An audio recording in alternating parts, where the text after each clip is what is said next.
John, I think it's your turn. You have your 6 minutes, please. Thank you very much. And first, I'd like to thank Thierry de Montréal for the invitation to join this wonderful conference again. And I'm very honored to be on this great panel chaired by Jean-Claude, one of my, dare I say it, heroes. And my remarks are going to echo in a certain way Jean-Claude's introductory remarks. I want to go back to the foundations of global governance in the post-World War II era. For economic and financial issues, of course, the critical institutions were the IMF and its associate, the World Bank, and the GATT, now the World Trade Organization.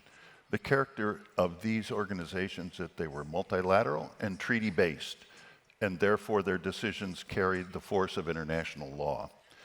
They had radical goals and were designed to create a rules-based, open, and non-discriminatory system, headed, in the case of the Bretton Woods system, the Bretton Woods institutions, by institutions that were designed to be able to act, including in circumstances in which there was not consensus on issues. There were voting rules in which, for most operational issues, majority rules.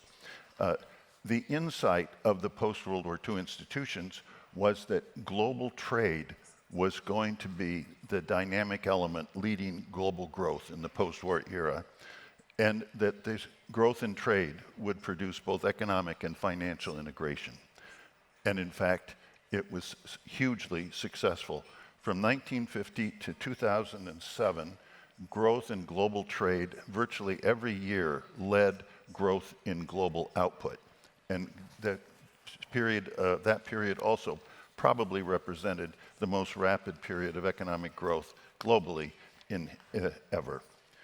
We are currently at the fourth systemic inflection point of the 21st century in terms of our global system of global governance. And the previous three inflection points have tended to undermine the pre-existing system. The key question, therefore, is will this fourth inflection point that we are facing, and I will describe in a minute, do the same, or will it rather strengthen the system? First inflection point was the global financial crisis. It brought into creation the G20 leaders process that claimed for itself the role of the leading forum for discussion of economic and financial issues. This G20 is not multilateral, is not treaty-based, is voluntary, and has no voting rule. And as a result, operates, as we'll see, has operational problems. It's not designed to act. In that sense, it was a weakening of the pre-existing system. And one of its initial goals at the first G20 Leaders Summit in November 2008 was a pledge to avoid new protectionist measures and to ensure the adoption of the Doha development round of the WTO.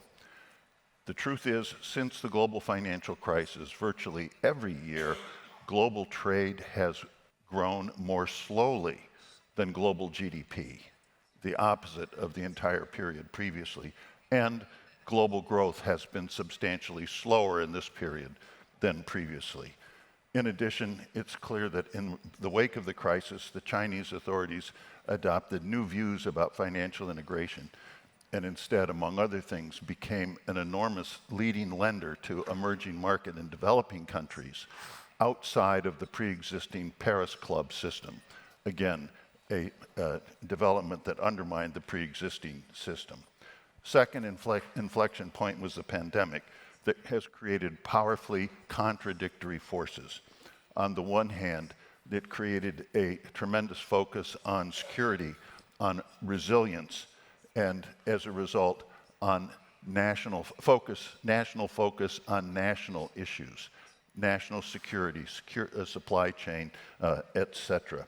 At the same time, it was clear that the crisis itself only emphasized the role of global forces and the challenge of providing global public goods in the area of health, climate, environment, demographics and migration, etc. In other words, we have these very contradictory systemic forces. But in the context, as we heard from the Vice President of the Côte d'Ivoire, the one effect has been to seriously challenge the economic and social situation in many developing countries, especially in sub-Saharan Africa.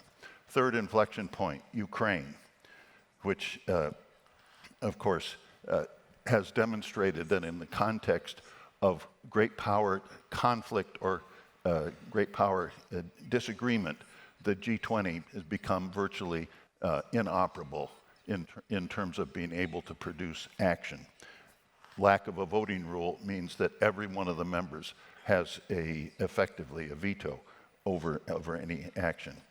Ukraine, of course, the Ukraine challenge, Ukraine invasion by Russia has created a very difficult challenge for the European Union's economy, and in general has created a much more complicated set of global supply chains that is less efficient, more fragile, and more costly.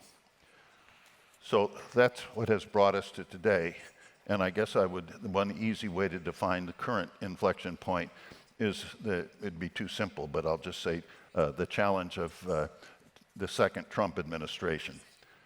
The challenge is, does America first mean America alone? Does it mean that that we are going to further complicate and obstruct free trade or global trading relations?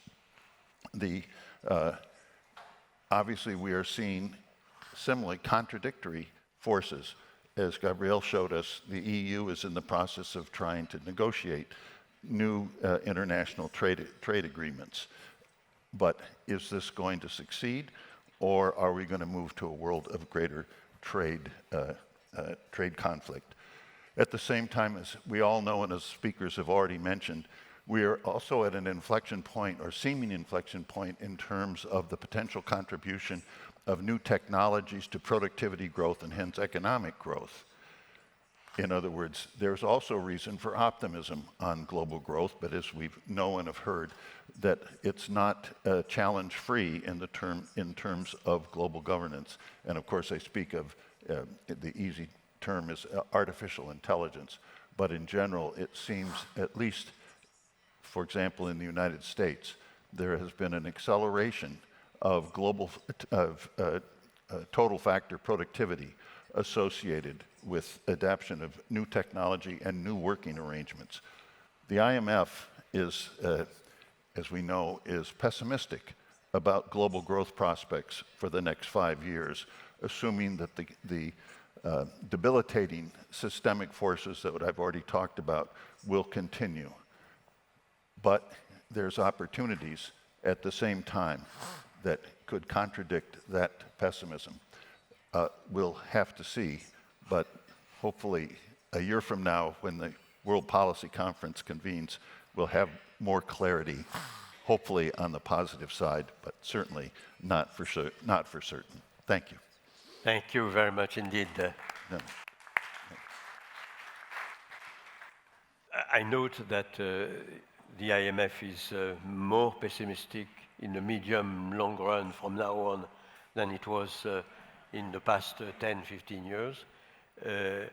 I have in mind that they imagine that growth in the US could be only 2.1% in the medium term, and in Europe only 1.3% in the medium term, which more or less corresponds to the idea they have today on what would be the growth potential on the two continents. But the silver lining is that it's very likely that total factor productivity will prove to augment and be somewhat sustainable in the medium run. At least it is the sentiment in the US when we discuss. Less in the rest of the world, I have to say. The rest of the world is more or less on the solo observation. I see a lot of investment, but I don't see the productivity progress until now. But in the US, you see some productivity progress. So I hope very much that it is the US which is right, and that we will see the expansion of this productivity thanks to the fantastic surge in technology that we have.